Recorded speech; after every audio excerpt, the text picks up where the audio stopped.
Testing 1, 2, 3. This will be the August 6th, 2014 Community Redevelopment Agency Board meeting. The Redevelopment Agency Board regular meeting, August 6, 2014, approximately 6 p.m.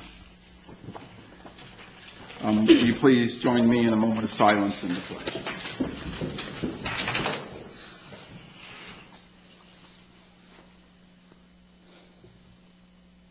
And the pledge. Pledge allegiance to the flag of the United States of America and to the republic for which it stands, one nation, under God, indivisible, with liberty and justice for all. Thank you. Moving on to agenda item 3, Executive Director's Report. Thank you, Chairman. I don't have a report for you this evening. Thank you. Moving on to agenda item 4, discuss take action on proposed projects and financial plan for inclusion in the CRA plan amendment. Thank you, Chairman. At your last meeting, you, as a board, directed staff to come back to you with a plan for coming up with some final projects to include in the redevelopment plan, with the expectation of getting to a point where we would be only paying the debt and sending the dollars back to the taxing authorities at the end of the year. So basically finalizing the CRA projects and coming up with a plan to finish those, and then basically pretty much shutting the CRA down with the exception of paying off the debt, and then providing the funds back to the taxing authorities. So we have done that for you. In doing that plan, we did get to a point where we felt we needed to get some direction from the advisory committee. So we scheduled a special meeting to do that. We scheduled a special meeting on July 31st, and they reviewed this plan, this financial plan, as well as some of the amendment revisions that we were considering for the overall redevelopment plan, in terms of formatting and some of the things from the CGA plan that they wanted to remain in the redevelopment plan. So we have some general direction from them to move forward. Regarding this financial plan, which I'm wanting your direction on, to basically include in the redevelopment plan, they did feel that this was a good focus and a good financial plan for the CRA. They didn't have really any changes to it except for some of the making sure that the description of the projects in the redevelopment plan included things like signage and stuff like that, that they wanted to make sure that, and then also having the flexibility to change the project or allow the project to evolve if it did so. So I would like to go through the projects with you, and go through the actual kind of, I guess you could call it a financial model or plan. I want to start with the revenues. The 2014 and 15 section or column is the exact budget that you approved, or in the proposed budget. So everything in there is the same as the proposed budget. And that includes the increase in taxable value and so on.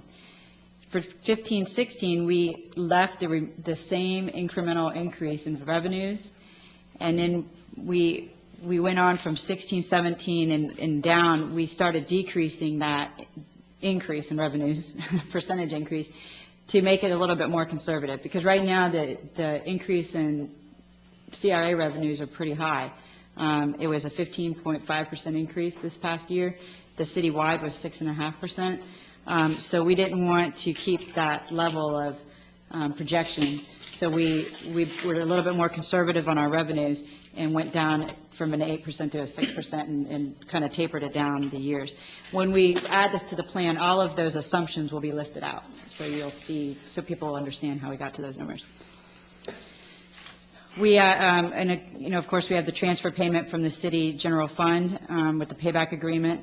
We have the county tax increment finance. The county tax increment financing, we use the same, of course, increase that we did for the city, because it is the same. And then we have an interest section as well, which is an estimate at this point. We have the debt service, which is a number that we had at this year. It's $483,200. The swap loan portion of that agreement fluctuates, so we kind of did a worst-case scenario for that debt service payment throughout. In terms of operating, we started in this year at 167,974 for the interfund memorandum of understanding. We left that the same for next year. However, we started increasing that as projects come on board. So we estimated that to increase with the projects that come online, such as the Shell Street, and then it goes up, as projects come on, Sunrise and so on. So when we get to 1920, however, the administrative portion of that interfund memorandum of understanding goes away because there's no administrative functions anymore. So what's remaining there is simply the maintenance of the parks, okay?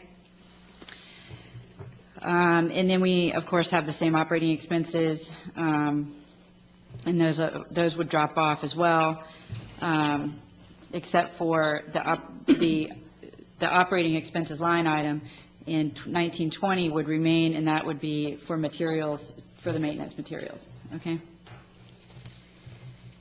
Then we get down to the transfer to general fund. That is the agreement that we have with the county, with Brevard County. So you'll see that the agreement with Brevard County reflected in the operating, and then May I stop you and just ask a question on what you on the operating expenses? You said they will continue for materials. Does that include what we just talked about at the last meeting, the maintenance of the clustered trees? It does not. Oh, now, yes, so you'll see it rise. So right now it's 15,000, and see as projects come on, it starts rising. So it's an estimate, but. So that is included in that? Yes, right. Okay. So that projection, we're projecting those to increase as projects come on board. Okay. So, okay. That's a good question. I should have explained that. When you get down to the transfer general fund, that's the agreement, the payback agreement that we have with Brevard County, and of course that ends in 17-18, so that no longer would be there after that. The facade grants, in terms of projects, I wanted to go through each individual project. Does anybody have any questions up to this point? Questions? Nope, okay. I'll open up for citizens' comments. Okay. Facade grants, we were looking at bringing back to you an idea for facade grants, and part of that would look at including people's parking lots and stormwater systems to take care of our non-conforming lot problem. That would be the idea.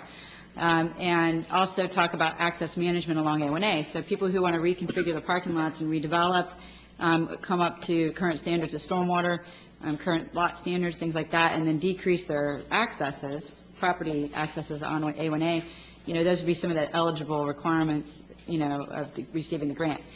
Now, when you ask people to do major projects like that, the match or the level of grant increases, of course. So you're not just talking about outsides of buildings anymore, you're talking about moving dirt. So that's why you see a 50,000, and we're expecting to do one of those grants a year, hopefully. If we don't do that, it'll just roll over to the next year, and that stays in that little pot, if you will.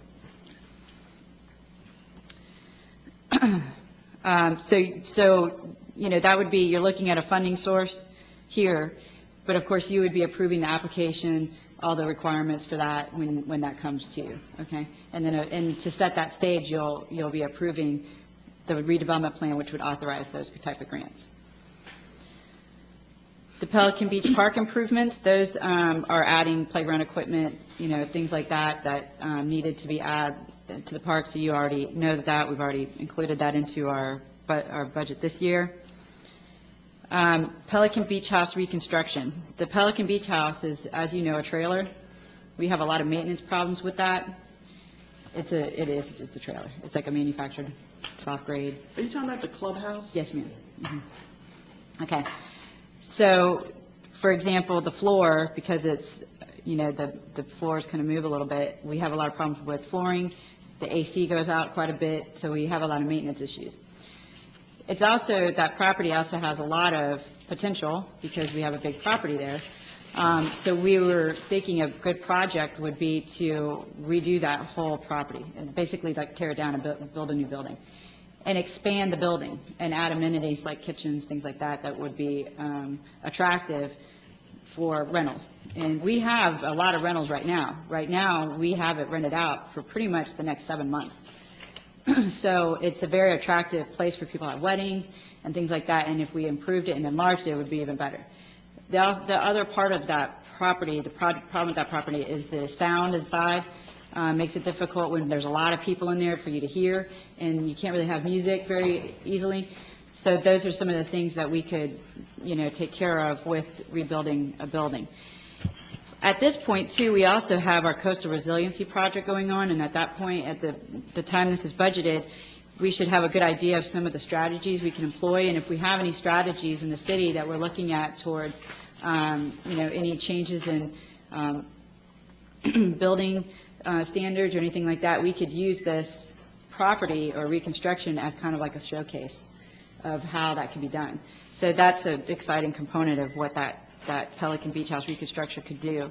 And of course, that's, just an idea at this point. We have, a couple years to talk about it and decide how we want to plan that out. And, again, these numbers are approximate numbers. They would always change, every year that it would change, just like our capital improvement plan changes. So that number may change as time moves on. Landscaping projects, you have coming year, you have budgeted $20,000 for adding landscape to the entrances of our community. We budgeted another $10,000 for next year to start to keep that project going. If we get to a point where we don't see a need for it, then of course you just absorb that into another project. Shell Street Beach Access and Road, which is funded this year coming up, we've already basically had a lot of direction from you on that project. We're waiting on a couple items before we can move forward. And then next year, we're looking at the Karate Park Beach Access. That's also pretty much planned. We would have to go through permitting and finish that as well, so we'll be waiting on funding for that. And then we have Gemini Park, which is a new beach access that was acquired when we approved the Ramada site. It was acquired through the developer's agreement with the developer. That basically saved that property from a condominium and added that property to our beachfront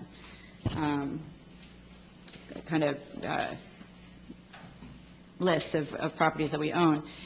A lot of people want to see that remain as a pedestrian park and a local park, so we added a $200,000 cost to that. That can be easily, some small restrooms, things like that could be added within that price range. Jackson Avenue, the right-of-way of that street is in our CRA, and it also some properties in both entrances from South Patrick and in A1A. So that street could be, sidewalks be added, some bioretention, possibly some other ideas, could come up during the time frame before it's funded, but that would be an opportunity to add some aesthetic value to that street. And then the Civic Center's in the CRA. The Civic Center is in bad need of renovations. As you know, most of you know, the restrooms are in pretty bad shape in some other parts of the building. So this proposal is pretty much a gut and redo, and this is a $500,000 proposal for that project. The DRS property is also in the CRA. In this case, we were not looking at interior renovations, we were looking at exterior renovations, particularly the property itself, and maybe some property acquisition of some of the declining property that's on it, such as the bank building and perhaps other property that might be a good start to clean up that site itself. And so we included $1 million price for that, or close to it. And then, of course, you have... Elaborate on that again. The DRS property, Yeah. you have a bank building on the corner that's declining, so that might be an opportunity for the city to acquire that and bring that into the DRS property, maybe do a stormwater project there or some other aesthetic, value, because the property itself is in pretty bad shape. If there's anything that takes away from that corner, it's that property. So that would serve as a good redevelopment project for the CRA to do, is acquire that and remove that property.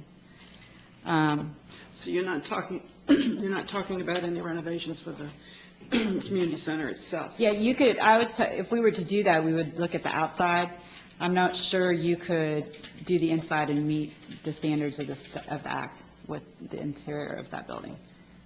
Which You'd building? have to, of the DRS center. You'd have to substantially change it and upgrade it substantially to meet the intent of the redevelopment act. Okay. And then at A1A, the A1A streetscape is, of course, we're in the middle of doing the necessary work of the studies for the warrant studies for that project. And then the TPO is working with us to see if we can get any TPO funds for that. And then now this year, this coming year, that 700,000 price, the marker there is a lot of that's going to go to the mast arms. But that's considered the first phase of that funding. The next phase would be in 16-17, and that would hopefully fill out the sidewalks on the west side, anything like that that's left over that we haven't been able to do. Okay. So in all of these cases, we would finish our projects by 1920. Okay. And then at that time, the revenues would start going back to the taxing authorities, and that would, by then you're looking at 920,000 going back to the city and 550,000 pretty much going back to the county. And at that point, we're paying off debt and just maintaining the projects with the CRA fund. Okay. In all cases, what we would prefer to do in the plan is to say, okay, the city is going to agree to this bottom line. Okay. Meaning that if we get increased revenues, we either advance the project to make this happen faster, or we send the money back to the taxing authorities. So that would be our recommendation. So basically, if you have, for example, the Ramada site developed, that would either, that increase in revenue would be substantial. It would be probably 800,000 at least. That would go either back to the taxing authorities, or it would advance one of these projects. Okay. So basically, we're trying to stick to the plan, and if you wanted to change that plan, you have to go through a whole plan amendment, because what we're trying to do is make you think a little bit harder to change the plan. So the redevelopment plan is going to be very specific. It's going to have these projects very, detailed, laid out pretty detailed. It'll give you the flexibility to add components to the project if you wanted to, but you'd be staying at the bottom line. So let's say if you say, Karate Park's going to cost $208,000, or it's going to cost $230,000. To do that, you're going to have to use some of the money that you've approved for the landscaping project, or, you know what I mean? So you're going to have to go to you're going to have to take it from somewhere else. Okay? So with the plan in place and with the projects that you have here, if there is increased revenue, we have to abide by the plan, but we can choose to speed up Yes. some of the things. Yes. That would be included. We wouldn't have to go through any hoops to Right. to make That that would be happen. specifically laid out as a financial strategy in the plan. Okay. Okay?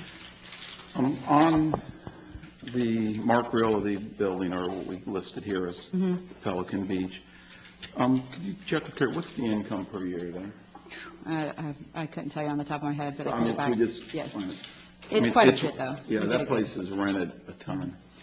Part of the things that we presented to the advisory committee was the goals and objectives, part of that would implement these projects, and how we would look at, if you're looking at the Pelican Beach House, the clubhouse, and the Civic Center, and the DRS Center, we would look at not only are those city assets, but we would also be looking at them as city and county assets too, because you're serving county residents as well with those projects. So part of that idea was making sure that we kept the rental rates the same as for county residents as city residents. And the idea behind that is you're improving these facilities with a CRA that includes county funds.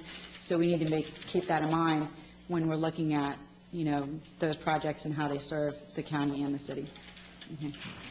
Questions from council? I'll move The board. to approve the proposed CRA projects and financial plan for inclusion in the amended redevelopment I have a plan. motion by Second. Vice Member Gott, and second by Member Montanaro. Questions from, Yep, I have a couple questions. I don't see any lines for engineering or architectural. Yeah, we would include those costs within the project itself. Okay. So if it was, you get to the Pelican Beach House reconstruction, that that would be funded that year and budgeted, but it probably wouldn't be actually completed till the next year because you start your planning and all that, and your Okay, architecture okay. and all that. And then stepping back in time, I went back to 2011, and there was a fund balance of 696,837. Let's call it 696. And so the next year, they took the 696 because you either have to return that money back to the taxing authority, use it to reduce the debt, deposit it in an escrow account to reduce the debt, or appropriate it for a specific project contained in the redevelopment plan that would be completed in 3 years. So then, when we did the next budget, there were projects that were allocated funds from the fund balance. Do we have to keep those same projects and complete them within 3 years once that happens? Yeah, so like for the Shell Street, we're completing that this coming year. That was one of the projects that we allocated those funds for, and in A1A as well, so those funds will be expended this coming year. But yes, so like you get to the beach house, Pelican Beach House, if we fund it in 1819, it would have to be completed within 3 years. But what I'm saying is, when you go back, I'm going back to 11, 12, and those projects were not completed, like South Patrick Drive Master Arm signal.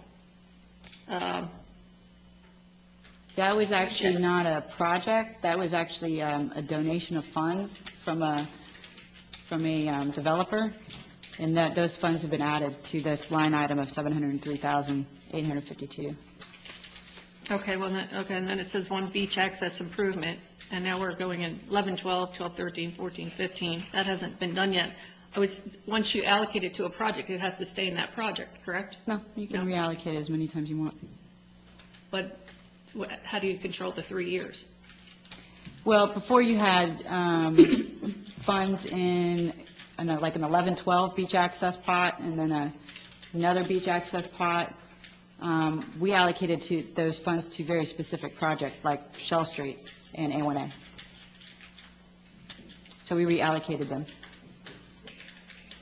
Okay. just redid them, yeah.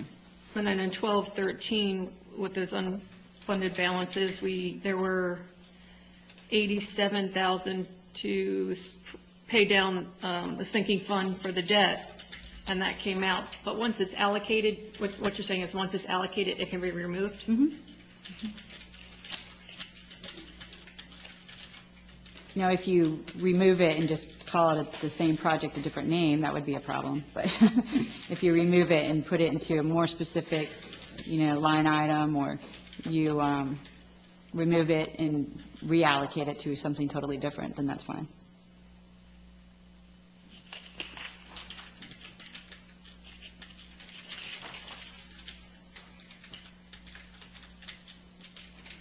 Further questions?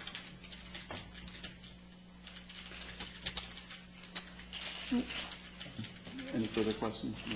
This time open up for public comment on this agenda item.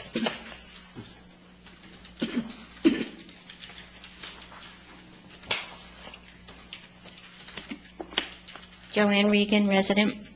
I love the idea of starting from scratch for the Pelican Beach Clubhouse. Everybody knows those columns are a real detriment to having a really good function there because they block a lot of dancing room and they block sight lines. So I think that's a wonderful idea, and I think that that's such an asset to our community. I would love to see that happen. And my other comment is about mast arms on A1A. If you drive around Brevard County and you look at mast arms, frequently the plastic that the stencil is made out of will become brittle and curling, and it's quite a maintenance issue, and I don't think that a lot of public works companies keep up with it, or departments keep up with it. So it's something to consider. And the other thing is, when we're in a hurricane situation, we lose power, and if those lighted signs go up, you need to have a backup of a painted sign that's very obvious, that you can see in no street lights and limited visibility. Thank you. Thank you very much. Any other public comment?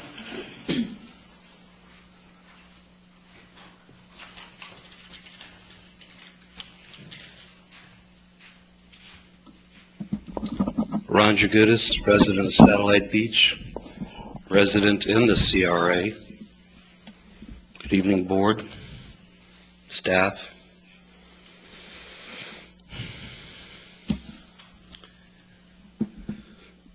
This amendment was presented to the advisory committee last week, and I attended. And now we have a motion to approve this plan right now in front of the board.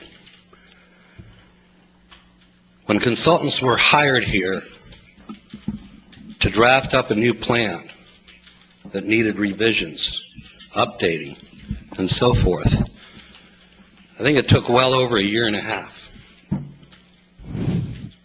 if not longer, plus or minus, but it took time. And there was a process to go through. And at one point we were told that in the spring we would be looking at revisions to the plan, we would be looking at other things, and we'd be looking at the budget. The budget's changed already again apparently here. And in 1 week, we're going to put an onus attempt on the future of the city of Satellite Beach CRA in the out years. In 1 week we're going to do that, or you are, or whoever is voting on this. In 1 week.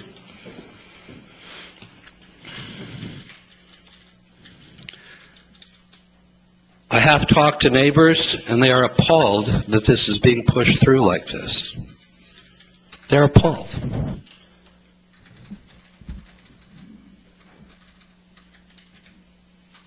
And to make it more difficult, I think the difficulty should be thrown on this amendment prior to it being approved. The difficulty should be thrown on the front end, not the back end. Unless there is something going on here that the residents of the CRA do not see or realize. And perhaps that is an issue. And these project choices, I don't think I saw anybody last week at the advisory committee that in one meeting, this is stamped.